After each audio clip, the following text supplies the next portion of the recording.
नमस्कार साथियों, मेरे YouTube चैनल में आप सभी का एक बार फिर से स्वागत है। साथियों, जैसा कि आपको अवगत है, उत्तर प्रदेश में पंचायत चुनाव चल रहे हैं और आप सभी लोगों की ड्यूटी उसमें लगी हुई है। किसी की पीठासीन अधिकारी के रूप में ड्यूटी लगी है, किसी की प्रथम मतदान अधिकारी के रूप में और किसी की द्वितीय मतदान अधिकारी के रूप में। और सभी अधिकारियों के अपने अपने काम हैं, बटे हुए हैं काम, लेकिन हमें एक टीम के रूप में कार्य करना है।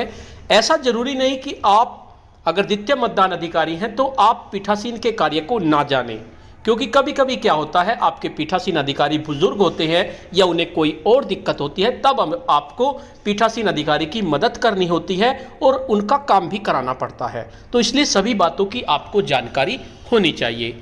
आज की इस वीडियो में हम आपत्तिकृत मत या चैलेंज वोट के बारे में जानेंगे कि आखिर आपत्तिकृत मत होते क्या हैं, और अगर मतदान के दौरान ऐसी स्थिति आ जाए तो ऐसी स्थिति में हम क्या करें, ऐसी स्थिति को हम किस तरह से संभालें। इसके साथ साथ हम ये भी जानेंगे कि ऐसी स्थिति अगर आपके सामने आ जाती है तो पीठासीन अधिकारी या प्रथम मतदान अधिकारी को क्या क्या कार्य करने होंगे और कौन कौन से प्रपत्र आपको भरने होंगे। तो आज की इस वीडियो में हम डिटेल में जानेंगे। तो सबसे पहले जान लेते हैं कि आखिर चैलेंज वोट या अभ्यापेक्षेपित वोट किसको कहते हैं। मान लीजिए आपके सामने, आपके प्रथम मतदान अधिकारी के सामने कोई मतदान करने वाला आता है और जैसे ही आप उसका नाम, उसकी लिस्ट देखकर उसका नाम जोर से बोलते हैं तो पीछे खड़े हुए मतदान अभिकर्ता या निर्वाचन अभिकर्ता उसकी पहचान को चैलेंज कर देते हैं। वे कहते हैं कि ये आदमी वो नहीं है जिसकी वोट ये लेके आया है। तो ऐसी स्थिति में उसका निवारण पीठासीन अधिकारी करेंगे। प्रथम मतदान अधिकारी ऐसी स्थिति में अगर कोई चैलेंज कर रहा है तो उसको पीठासीन अधिकारी के पास भेज देंगे। पीठासीन अधिकारी क्या करेंगे, जो चैलेंज कर रहा है अभिकर्ता, उससे चैलेंज फीस के रूप में 5 रुपये जमा कराएंगे। एक रसीद होगी, वो मैं आपको वीडियो में ही दिखाऊंगा किस तरह की रसीद आपको भरनी है। तो चैलेंज फीस 5 रुपये जमा कराएंगे और ऐसे मतदाता का नाम और पता आपत्तिकृत मतों की सूची परिशिष्ट 10 में दर्ज करेंगे और जिस व्यक्ति के खिलाफ आपत्ति की गई है उसका हस्ताक्षर या अंगूठा निशान लेंगे। संक्षिप्त जांच करेंगे, उसके बाद जांच करेंगे। यदि आक्षेप सही पाया जाता है तो चैलेंज फीस वापस कर देंगे और प्रतिरूपण करने वाले मतदाता को पुलिस के सुपुर्द कर देंगे और पुलिस को प्रथम सूचना रिपोर्ट भरकर प्राप्त कर देंगे। ये तो हुई। यदि चैलेंज सही नहीं पाया जाता तो चैलेंज फीस को जब्त कर लेंगे, यानी वापस नहीं करेंगे तथा सामान्य रीति से मतदान करा देंगे। पीठासीन अधिकारी की डायरी में भी इसका उल्लेख करेंगे। ये तो हमारी स्टैंडर्ड बात हुई। लेकिन ऐसी स्थिति में साथियों, आपको अपने विवेक का ज़्यादा इस्तेमाल करना है। एक पीठासीन, सफल सी पीठासीन वही होता है जो ऐसी स्थिति को हैंडल कर सके। मान लीजिए कोई इस तरह का केस आपके सामने आता है, कोई वोट लेके आता है तो, और कोई चैलेंज कर देता है उसको, कोई भी अभिकर्ता चैलेंज कर देता है, वो आपके सामने आता है, तो आप सबसे पहले जो गलत वोट लेके आया है उसको डरा दीजिए। डराने से मतलब उसे कहिए कि रुकिए, आप यहीं रुकिए, मैं अभी पहले पुलिस को बुला लेता हूं, अगर आप गलत होंगे तो आपको पता चल जाएगा। तो अगर वो इंसान गलत है तो वो धीरे से वहां से खिसक लेगा, और जब वो वहां से खिसक लेगा तो आपकी समस्या का समाधान हो जाएगा। और अगर फिर भी वो अपनी बात पे अडिग रहता है कि नहीं मैं सही हूं, ये गलत बोल रहा है, तब आप इसका निस्तारण करेंगे। ऐसी स्थिति को पीठासीन को अपने विवेक से सुलझाना होता है, क्योंकि मतदान में कोई विवाद ना हो, कोई दिक्कत ना हो, इस तरह की समस्या ना हो, तो आप उसको इस तरह से कहिए कि मैं पुलिस को बुला रहा हूं, अगर आप गलत है तो आपके खिलाफ कार्रवाई की जाएगी। इस तरह से अगर वो गलत है तो किसी ना किसी बहाने से वहां से निकल जाएगा। और अगर नहीं निकलता तो तब मैं आपको दूसरी कंडीशन बताता हूं।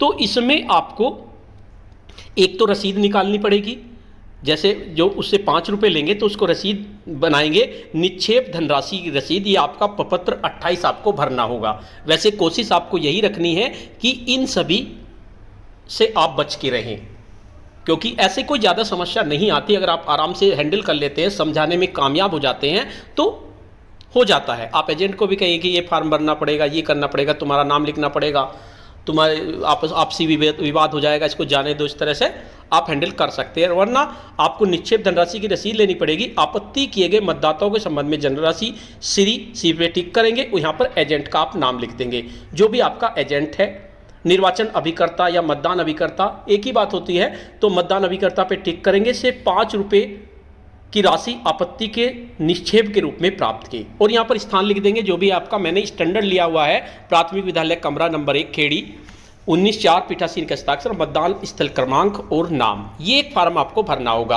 विकासखंड चरथावल मैंने लिख दिया। उसके बाद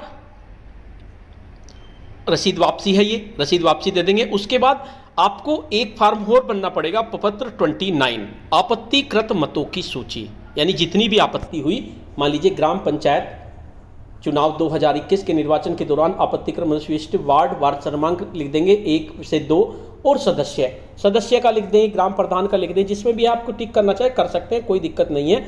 इसमें क्रमांक 390, स्थान 390, प्राथमिक विद्यालय कमरा नंबर 1, क्योंकि सदस्य के लिए क्या है तो मैंने वार्ड लिख दिया। अगर ग्राम प्रधान के लिए लिखते तो उसमें कोई जरूरत नहीं थी। अगर क्षेत्र पंचायत पे टिक करते तो क्षेत्र का वार्ड का नंबर लिखते, और अगर जिला पंचायत पे करते तो जिला पंचायत के वार्ड का क्रमांक लिखते। तो ग्राम पंचायत यो उसके लिए करना है। मान लीजिए जो ग्राम पंचायत के सदस्य के लिए एजेंट है वो कर रहा है अगर आपत्ति, तो ग्राम पंचायत के सदस्य कर ले।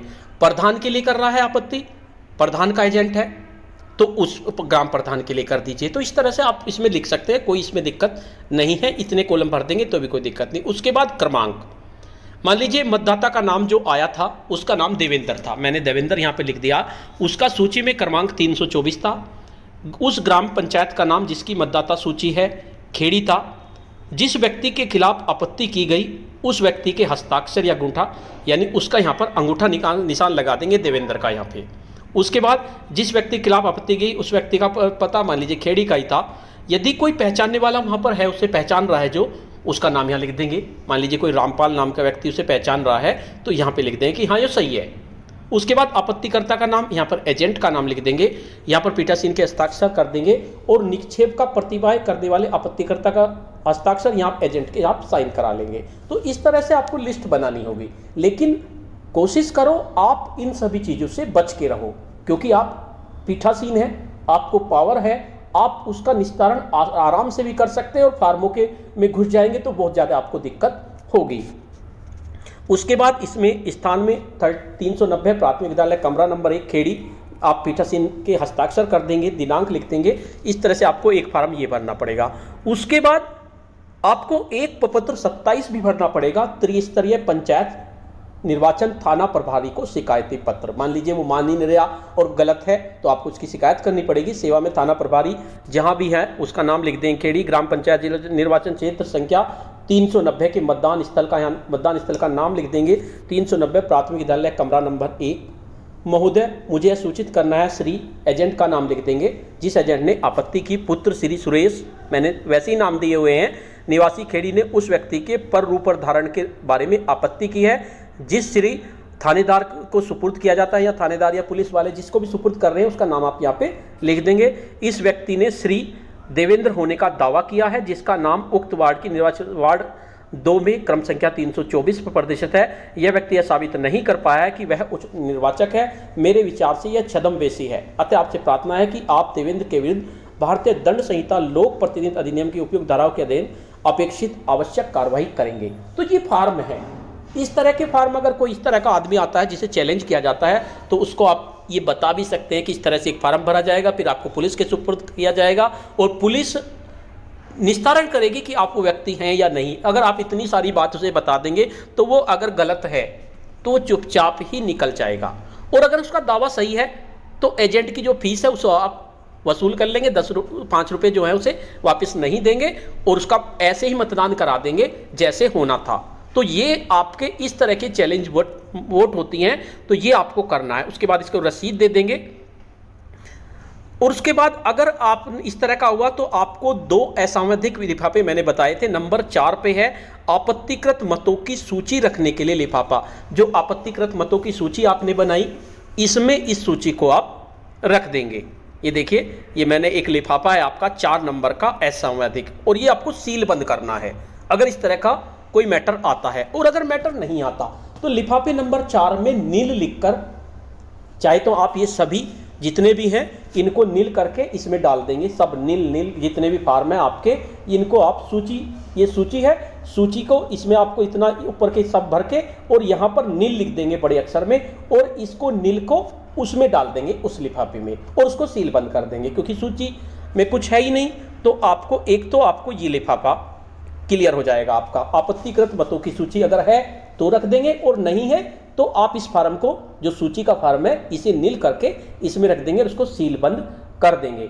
इसके साथ साथ एक लिफाफा नंबर 7 वाला है असंवैधिक में आपत्तिकृत मतों के संबंध में रसीद बुक, जो आपने रसीद काटी, नगद बही आदि रखने के लिए लिफाफा रसीद बुक रख देंगे। इसमें नगद बही जो भी 5-4 रुपये आपने जब्त किए वे रख देंगे। वैसे आप इन सबसे बचने की कोशिश करना, कोई झंझट नहीं करना, इनमें सिर्फ नील ही आप डाल देंगे, क्योंकि आप पीठासीन हैं, आपके पास पावर है, आप स्थिति को कितनी अच्छी तरह से हैंडल कर सकते हैं, यही एक योग्य पीठासीन की पहचान होती है।